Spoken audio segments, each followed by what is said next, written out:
আজকের এই তথ্য বিশ্লেষণে সরাসরি মূল বিষয়ে ঢুকে পড়া যাক। রাজ্যের অসংখ্য সুবিধাভোগীর মনে এখন একটাই ঘোরতোর প্রশ্ন, মে মাসের স্কিমের টাকা ঠিক কবে অ্যাকাউন্টে আসবে? চলুন কোনো রকম জল্পনায় কান না দিয়ে একেবারে বস্তুনিষ্ঠ তথ্যের ভিত্তিতে ধাপে ধাপে বোঝা যাক বর্তমান পরিস্থিতিতে পেমেন্টের ক্ষেত্রে ঠিক কী ঘটতে চলেছে। আজকের আলোচনার বিষয়বস্তুগুলো হল: ১. মে মাসের স্কিমের পেমেন্ট বিলম্ব। ২. দৃশ্যপট ১, সরকারের ধারাবাহিকতা। ৩. দৃশ্যপট ২, সরকার পরিবর্তন। এবং ৪, চূড়ান্ত সময়সীমার তুলনা। লক্ষ্মীর ভাণ্ডার থেকে শুরু করে যুবসাথী কিংবা বার্ধক্য ও বিধবা ভাতার মতো প্রকল্পগুলোর ওপর অনেক মানুষের দৈনন্দিন অর্থনীতি নির্ভর করে। আর ঠিক এই কারণে সবার মনে এখন সবচেয়ে বড় জিজ্ঞাসা, এই মে মাসের টাকাটা ঠিক কবে নাগাদ হাতে পাওয়া যাবে? ১ নম্বর পয়েন্ট, মে মাসের স্কিমের পেমেন্ট বিলম্ব। আসলে নিয়মিত পেমেন্টের ক্ষেত্রে এই সাময়িক বিরতি বা বিলম্বের পেছনের মূল কারণটা হলো নির্বাচন। মে মাসের ৪ তারিখের দিকে নির্বাচনের ঘোষণার পর থেকেই পুরো প্রশাসনিক ব্যবস্থায় একটা বড়সড় রদবদল ঘটে। সোজা কথায় বলতে গেলে স্বাভাবিক সরকারি কাজকর্মগুলো সাময়িকভাবে থমকে যায়। নতুন সরকার গঠন আর শপথ গ্রহণ না হওয়া পর্যন্ত এই প্রশাসনিক স্থবিরতা একেবারে অনিবার্য একটা ব্যাপার। এবার আসি ২ নম্বর বিষয়ে, দৃশ্যপট ১, সরকারের ধারাবাহিকতা। ধরা যাক বর্তমান সরকারই পুনরায় ক্ষমতায় ফিরে এলো।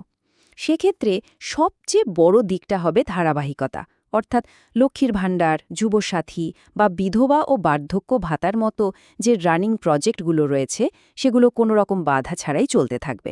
যারা ইতিমধ্যে সুবিধাগুলো পাচ্ছেন তাদের নতুন করে কোনো কাঠামোগত সমস্যার সম্মুখীন হতে হবে না। সময়সীমার দিকে তাকালে বিষয়টা বেশ পরিষ্কার হয়ে যায়।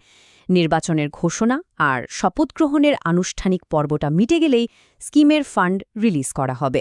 রুটিন হিসাব বলছে মে মাসের ১৫ থেকে ২০ তারিখের পর থেকেই এই টাকা ছাড়ার প্রক্রিয়াটা আবারও স্বাভাবিক ছন্দে ফিরে আসবে। জাস্ট একটু অপেক্ষা, এই যা। এরপর থাকছে ৩ নম্বর বিষয়, দৃশ্যপট ২, সরকার পরিবর্তন। এবার মুদ্রার উল্টো পিঠটা দেখা যাক। যদি বিরোধী দল ক্ষমতায় আসে তার মানে হলো পুরো প্রশাসনিক কাঠামোতে একটা পদ্ধতিগত পরিবর্তন। সেক্ষেত্রে বর্তমান রানিং স্কিমগুলো হয়তো সাময়িকভাবে স্থগিত বা বন্ধ হয়ে যেতে পারে, কারণ নতুন সরকার তাদের নিজস্ব প্রস্তাবিত প্রকল্পগুলো চালু করবে। যেমন লক্ষ্মীর ভাণ্ডারের জায়গায় অন্নপূর্ণা ভাণ্ডার আর যুবসাথীর বদলে যুবশক্তির মতো নতুন স্কিমগুলো সামনে আসবে। নতুন কোনো স্কিম বাস্তবায়ন করা মানেই কিন্তু পুরো প্রশাসনিক প্রক্রিয়াটাকে একেবারে গোড়া থেকে শুরু করা। প্রথম ধাপে সবাইকে নতুন করে আবেদনপত্র জমা দিতে হবে। দ্বিতীয় ধাপে সেই ফর্মগুলোর যাবতীয় যোগ্যতা যাচাই করা হবে।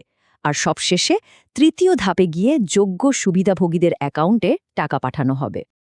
এই দ্বিতীয় দৃশ্যপটের একটা খুব বড় দিক হল ৩,০০০ টাকার প্রতিশ্রুতি। নতুন স্কিমগুলোতে যোগ্য বলে বিবেচিত হলে প্রতি মাসে ৩,০০০ টাকা করে দেওয়ার প্রস্তাব রাখা হয়েছে।